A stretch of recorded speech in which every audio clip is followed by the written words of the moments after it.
Welcome to The Explainer. Today, we're diving into a really powerful trick the mind plays on, well, all of us. And we're going to uncover an ancient concept from yoga philosophy that's designed to help you take back control. So let me ask you this. Ever feel like your mind has a mind of its own? We've all been there, right? Acting on impulse, chasing these little fleeting pleasures, feeling like we're not quite in the driver's seat. But what if you could understand the trick? What if there was a way to see the strings and, regain control? All right, so here's our roadmap for this explainer. First up, we're going to look at the mind's favorite trick, the one that keeps us feeling a little unhappy. Then we'll introduce the solution, a cool concept called Pratyahara. After that, we'll explore what this journey inward actually looks like, compare two totally different views of the mind, and then wrap up with this beautiful idea of becoming a flawless crystal. So let's start at the beginning. What exactly is this trick our mind is playing on us? And more importantly, why does it seem to lead straight into this cycle of unhappiness? Okay, it all starts with our senses. Pretty simple. We see something, we taste something, we touch something pleasant, and boom, that experience gets logged straight into our memory. Now here's where the magic trick happens. Memory takes over. It starts to long for more of that good feeling, and that desire triggers our bodies to act. And before we even know it, we're impulsively reaching for that second piece of cake or scrolling for another hour, often without a single conscious thought. And here's the real paradox. The source material tells us that this constant chase for past pleasures, it doesn't actually lead to real, lasting satisfaction. Instead, it breeds the seed of unhappiness. I mean, think about it. We get stuck looking backward, right? Trying to recapture a feeling that's already gone, instead of just being present and experiencing what's right in front of us now. So, if that's the problem, what on earth is the solution? Well, this is where yoga philosophy offers a really specific and honestly a super powerful technique. It's called Pratyahara. So at its heart, Pratyahara is all about consciously pulling our senses inward. You can almost imagine your attention like these little tentacles, right? Reaching out into the world, getting hooked by all the sights and sounds and smells. This practice is about gently, consciously retracting those tentacles, drawing your focus away from the surface and turning it back toward your inner self. What the text calls your core of being. And just to be clear, this isn't some random idea.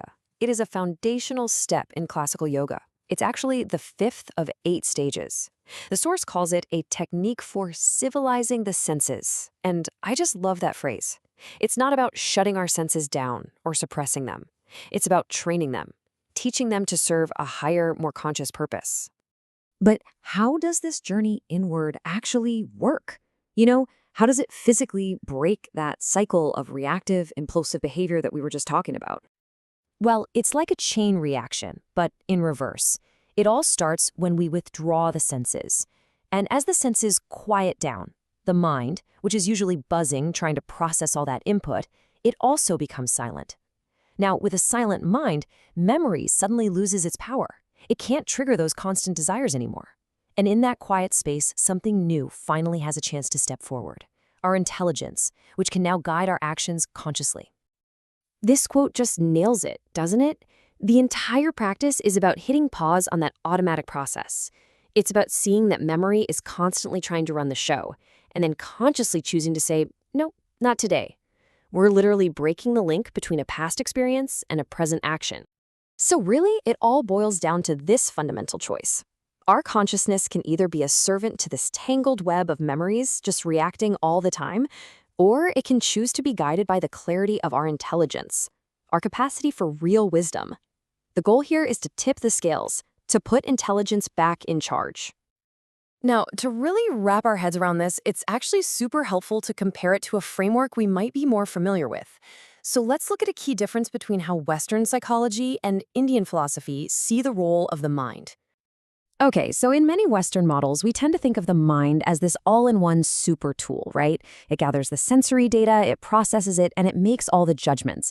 But in Indian philosophy, these are seen as two totally separate functions.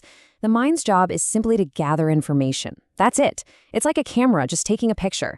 The job of discriminating, of judging and deciding what to do with that picture, that belongs to a separate, higher faculty called intelligence, or buddhi. And honestly, this separation is everything. It's a game changer. Because if the mind is just a data collector, that means it's neutral. The problem isn't the mind itself. The problem is that we let it act without the guidance of our discriminating intelligence. Pratyahara is the practice that creates the space for intelligence to step in and finally take the lead. So where does all this practice lead? What's the ultimate goal here? The source material uses this really beautiful and incredibly precise metaphor to describe the state of consciousness you can achieve through Pratyahara. Just imagine a perfectly clear, absolutely flawless crystal. When you hold something up to it, the crystal reflects it perfectly. It doesn't add any color, any distortion, or any refraction of its own. It just shows you what's there. Well, that is the goal for our consciousness. As the text here explains, this happens when our consciousness is cleansed from the clutches of thought waves. What a phrase, right? It's a mind that is no longer clouded by the constant chatter of memory and desire. It simply reflects reality just as it is. And what's so fascinating about this state is what it makes possible. Your consciousness becomes incredibly sensitive because you're finally free from the filter of all your past memories. That reactive loop we started with, this is the complete opposite. Instead of reacting based on the past, you see everything fresh. The source even says the line between you, the perceiver, and the world can actually start to dissolve. You can finally reflect reality clearly, without all the distortions of your own biases and your personal history. And that really leaves us with one final thought to ponder. If you could quiet all the endless tricks and the constant chatter of memory, what new truths about yourself and about the world could you finally see? What could you perceive if your mind was a flawless crystal?